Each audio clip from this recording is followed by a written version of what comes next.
আচ্ছা, আপনাদের পাবজি এখনও আপডেট দিতে পারেন নাই, কীভাবে আপডেট দিবেন? তো আমার এইটা বাংলাদেশি জিমেইল।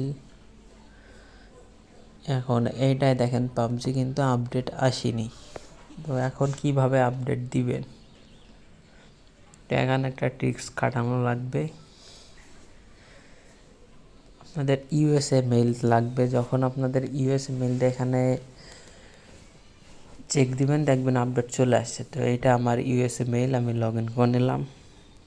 তো এখন দেখেন এখানে পাবজিতে যদি আমি ক্লিক দিই আপডেট দেখাবে না, কিন্তু যদি আমি প্রোফাইল অপশনে যাই, গিয়ে ম্যানেজ অ্যাপস অ্যান্ড ডিভাইসে যাই, এখান থেকে আপডেট অ্যাভেলেবেলে ক্লিক করলে দেখতে পাবেন যে আপডেট আসছে। তো এইখান থেকে আপনারা আপডেট দিয়ে দিতে পারবেন ইজিলি। তো যাদের ইউএসএ কান্ট্রি চেঞ্জ করা আছে মেইলে, তো তারা আপডেট করে নেন। আর যাদের নেই তারা ডুয়েল কারেন্সি কার্ড দিয়ে ইজিলি করে নিতে পারবেন। তো কীভাবে করবেন দেখাই দিচ্ছি। আর যাদের কার্ড নেই তারা ভিডিওটা শেয়ার করে ইনবক্স করলে টেলিগ্রাম চ্যানেল লিঙ্ক দিয়ে দেবো, এখানে জয়েন করে নেবেন।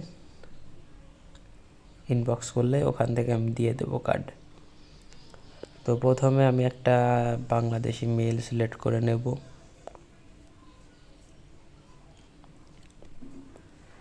তো এইটা আমার বাংলাদেশি মেইল। এখান থেকে প্রথমে প্রোফাইল অপশনে যাবেন। এইখানে চিনবেন কীভাবে, দেখেন এখানে কিন্তু বিডিটি আছে, তার মানে এটা বাংলাদেশি। যখন এটা চেঞ্জ হয়ে যাবে তখন এটা ডলারে দেখাবে। তো পেমেন্ট অ্যান্ড সাবস্ক্রিপশনে যাবেন, এরপরে পেমেন্ট মেথড, এখান থেকে ক্রেডিট কার্ডের অপশন থেকে ক্লিক করলে এখানে কার্ড অ্যাড করার অপশন পেয়ে যাবেন। তো প্রথমেই কার্ড নাম্বার দিতে যাবেন না, সিকিউরিটি কোডে ক্লিক দিবেন, 3টে আন্দাজে সংখ্যা দিবেন। দেওয়ার পরে দেখবেন কান্ট্রি চেঞ্জের অপশন আসছে।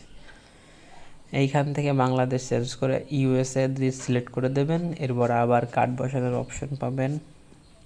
পরে কার্ড নাম্বার দিবেন, এক্সপায়ার ডেট দিবেন, সিকিউরিটি কোড দিবেন, নাম, আর কান্ট্রি থাকবে ইউনাইটেড স্টেট, আর পোস্টাল কোড থাকবে 90001। তো এইটা দিয়ে সেভ দিবেন। আমার এখানে ব্ল্যাক হয়ে আছে কারণ কার্ডের এখানে সিকিউরিটির জন্য স্ক্রিন রেকর্ড হয় না, এখানে ব্ল্যাক হয়ে থাকে। তো আপনারা সেমভাবে দিয়ে নিচে দেখবেন সেভ অপশন আছে, সেভ দিবেন। তো আমি সেভ দিচ্ছি। তো এই যে কার্ড সেভ হয়ে গেছে। এখন আমি যদি একটা গেমের উপর ক্লিক দিই দেখতে পারবেন এখানে ডলারে দেখাচ্ছে, তার মানে এটা কান্ট্রি চেঞ্জ হয়ে গেছে। এই যে, তো এখন যদি আমি আপডেটে যাই, এখন কিন্তু আমি পাবজি দেখতে পারবো সেমভাবে। তো আপনাদের যদি এখানে না দেখায় তাহলে প্লে স্টোর রিস্টার্ট দিলে দেখাবে, সমস্যা নেই। তো আজকের মতো এই পর্যন্তই।